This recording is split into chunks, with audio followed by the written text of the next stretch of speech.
Karl Marx talked about alienation, which is a separation, being a stranger to something. And you're an alien to something. And Marx said there were four alienations in this culture. One is we're alienated from nature.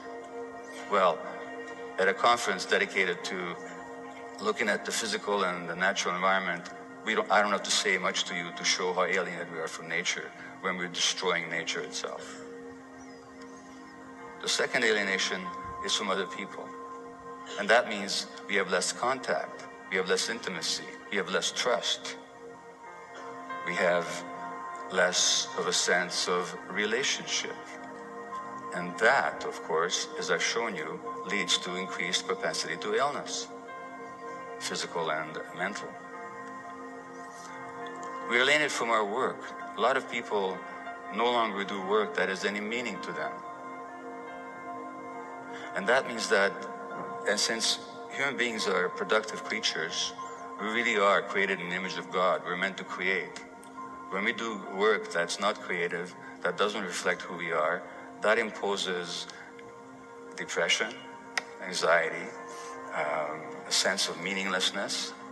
And when we have a sense of meaninglessness, we'll want to substitute that sense of meaninglessness or that sense of meaning that we've lost by all kinds of other activities. And then we get all hung up on how we look, or how people feel about us, what we can obtain, what we can possess, what successes we can achieve. In other words, all the false substitutes which cannot possibly compensate us for the lack of genuine meaning. And of course, what this society does, it sells us a lot of products that substitute for that loss of meaning. In fact, much of the economy is based on a loss of meaning in our culture. Finally, and most importantly, we become alienated from ourselves. Well, let me ask you a question here, and I'm going to ask for a show of hands. How many of you had the following experience?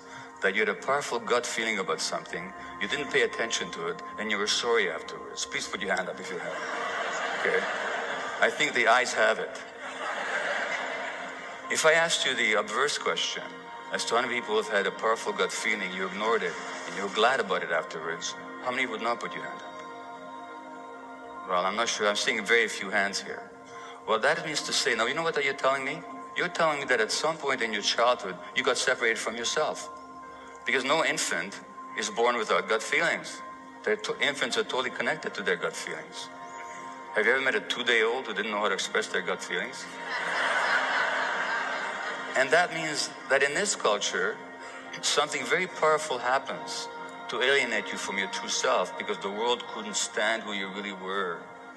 And your parents were too stressed themselves to honor and recognize who you really were. Just as a parent, I did that to my kids without meaning to.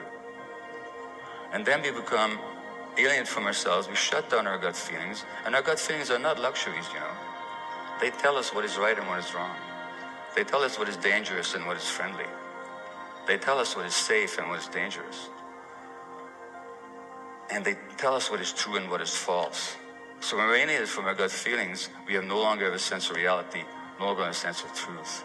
Well, the good news is that human beings can regain their sense of connection to themselves, just as we can regain our sense of connection to our nature.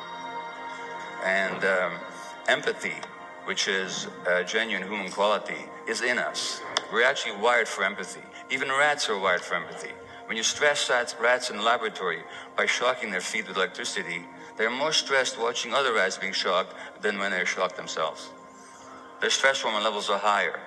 That's our nature as human beings. So contrary to the myth in our culture that we're separated, individual, aggressive, competitive creatures, we're actually wired for empathy, wired for connection, wired for love, wired for compassion. So really, to move forward, all we have to do, not an easy task, but it's certainly available to us, is to get back to our true nature. Thank you.